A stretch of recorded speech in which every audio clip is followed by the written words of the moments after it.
Jadi kita masuk ke yang pertama tentang perkembangan ekonomi global. Ini masih sama sebenarnya, di mana global ini kita lihat tumbuh diperkirakan 3,2%. Terutama ini sebenarnya didorong oleh Amerika Serikat sendiri yang masih terlihat tumbuh di atas normalnya dia ya. Potensial outputnya Amerika itu sekitar 2%. Amerika Serikat diperkirakan tahun 2025 tumbuh 2,4%. Dan ini juga sejalan dengan bagaimana Presiden Trump itu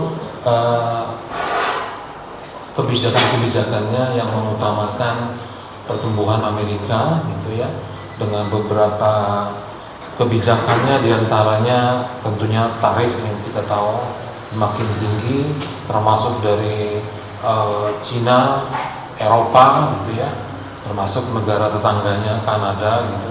Mereka mengenakan tarif yang relatif lebih tinggi dibanding sebelumnya. Ini maksudnya apa? Ini maksudnya untuk lebih mendorong pertumbuhan di domestik Amerika Serikat sendiri. Jadi ini memang satu disrupsi ya di ekonomi global, di mana ini akan menyebabkan pertumbuhan ekonomi global itu sebenarnya agak terhambat. Tetapi karena Amerika Serikat sendiri ini ukuran mereka ini sangat besar ya, karena kalau dulu kami menganalisis itu ekonomi Amerika itu sama dengan ekonomi seluruh Eropa.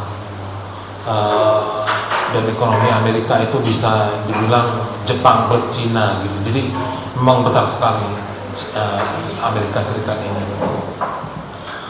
Jadi itu beberapa hal sehingga akibatnya dengan kebijakan-kebijakan Trump tadi termasuk tarif, kemudian terkait sama restriksi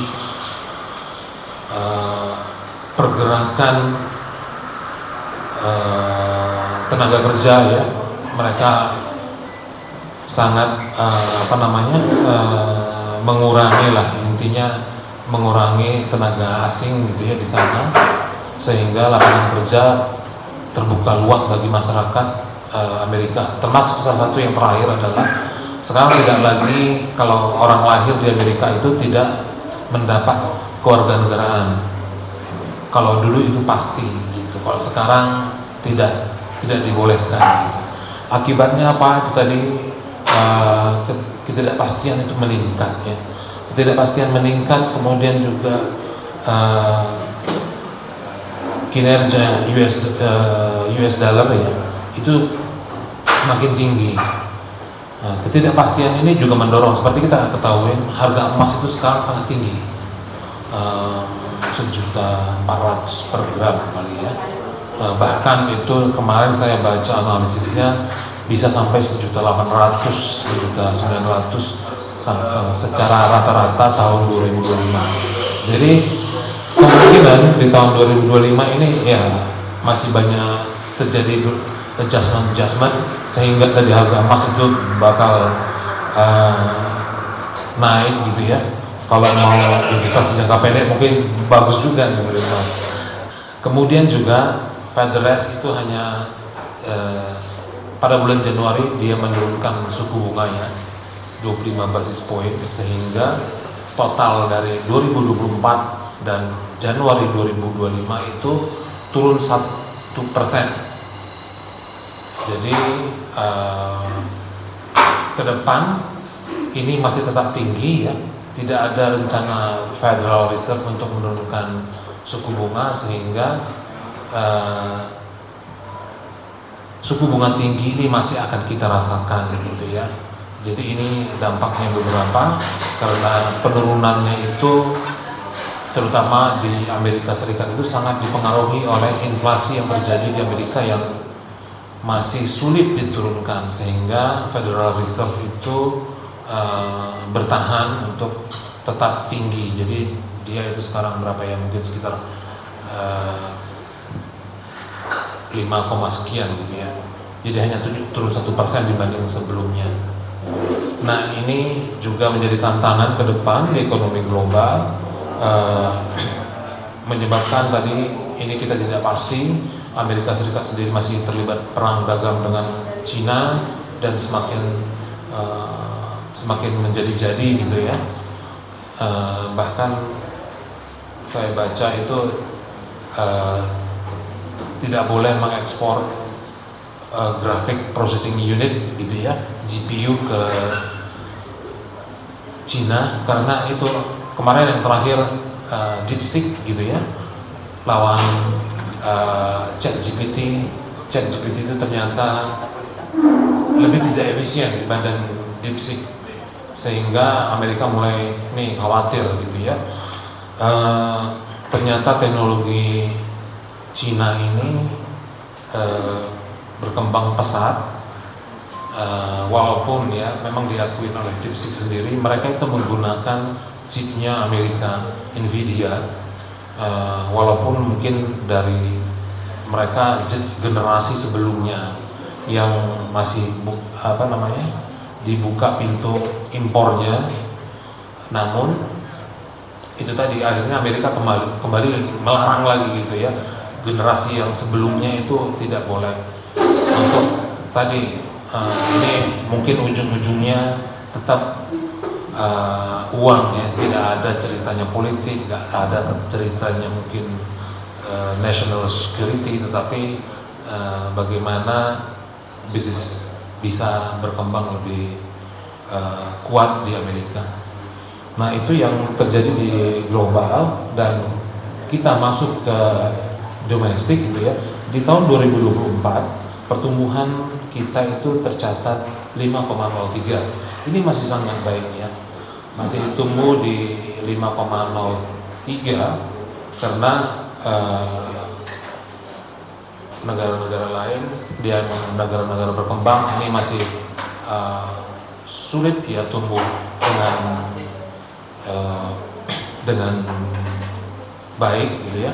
Indonesia ini masih tinggi karena kita rata, mungkin kalau kita bisa bilang sekitar 5,5 gitu ya, 5 sampai 5,5 potensial output kita. Artinya apa? Ekonomi kita ini tumbuh masih cukup efisien gitu ya, masih cukup baik. Cuma memang ada indikasi pelemahan, terutama kalau kita melihat di konsumsi rumah tangga. Konsumsi rumah tangga yang normalnya itu 5, sekian itu sangat gampang kita peroleh gitu ya. Ini kembali turun gitu ya. Jadi hanya di tahun 2024 itu hanya tercatat 4,94. Dan ini juga kita lihat hampir rata ya di setiap triwulan, bahkan waktu lebaran, kemudian tahun HBKN di akhir tahun itu tidak nendang gitu ya, tidak bisa melebihi 5% pun. Nah, ini sebenarnya sudah indikasi bahwa permintaan masyarakat itu cenderung melemah. Ini juga sebenarnya kenapa Bank Indonesia mulai menggeser BI rate ya, kita turunkan di Januari karena tadi melihat adanya pelemahan permintaan rumah tangga. BI rate ditetapkan 5,75, turun 25 basis poin dibandingkan bulan Desember ya. Di Januari kita putuskan turun 25 basis. Ini yang kenapa demikian? Karena kalau dulunya kita hanya pro stability di moneter, sekarang kita mix. Jadi kita tetap mempertahankan stabilitas, namun kita mulai mendorong pertumbuhan. Ini yang dilakukan oleh Bank Indonesia, sehingga tadi suku bunga kita harapkan bisa diturunkan gitu ya. Ini memang kalau turun itu transmisinya agak panjang gitu ya. Turun suku bunga turun itu normalnya mungkin 9 bulan ke depan itu baru termanifestasi ya di suku bunga secara penuh gitu ya. Walaupun ini juga nggak one to one gitu ya. Artinya kalau misalnya turun 25 basis, belum tentu kredit itu turun 25 basis atau deposit rate itu 25 basis. Itu banyak hal. Jadi memang transmisinya itu tidak bisa 100%.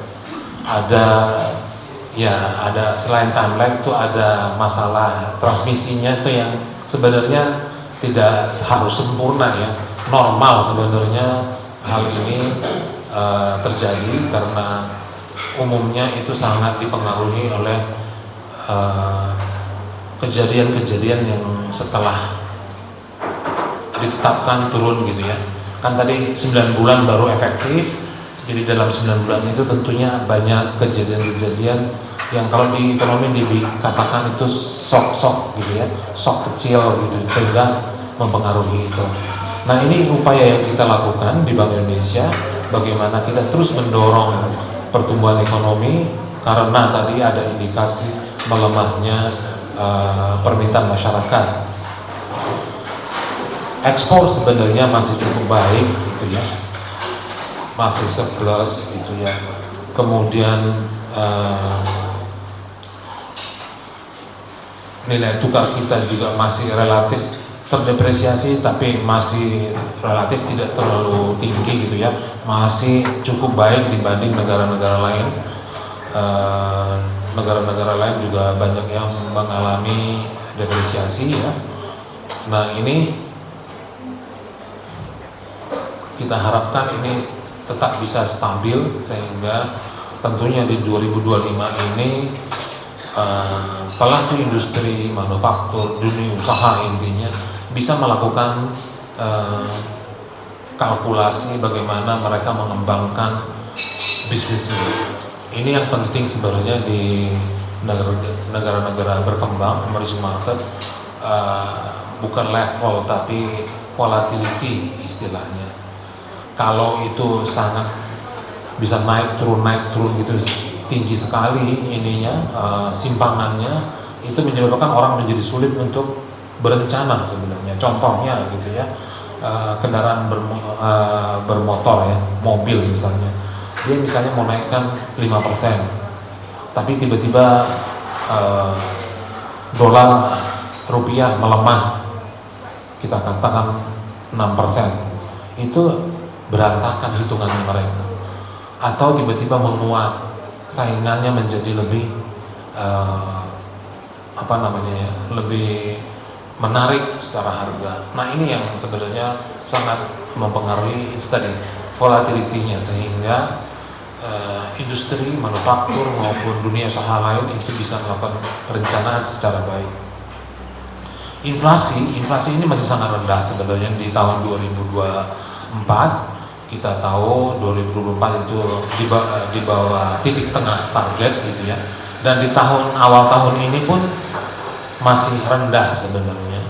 Meskipun kita tahu ada kenaikan beberapa produk, beberapa komoditas, namun ini masih dalam range yang tidak terlalu tinggi sehingga menyebabkan bahkan NTB itu negatif ya, di mantumannya negatif. Nah ini ya kita harapkan dia itu masih dalam rentang ya, karena kita punya tantangan di depan itu ada seperti biasa, harga rokok naik lagi ya, harga rokok naik, kemudian upah juga naik,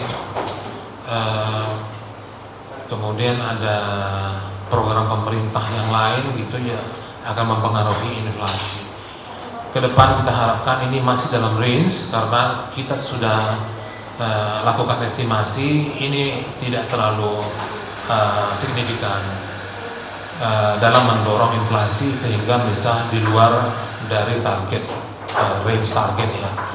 Ini mudah-mudahan masih di dalam range target di tahun 2025. Kami percaya pertama dari sisi bahan makanan ini masih cukup baik. Kenapa? Karena produksi kita mudah-mudahan di tahun 2025 ini tinggi, karena tadi secara iklim kita masih memasuki musim yang favorable, yang cukup baik untuk tumbuhnya terutama bahan makanan pokok, sehingga kita tidak terlalu khawatir terhadap bahan makanan pokok. Bahkan dicanangkan mungkin kita tidak perlu impor beras di tahun ini, karena tadi kita kemungkinan tidak akan mengalami musim kemarau yang panjang.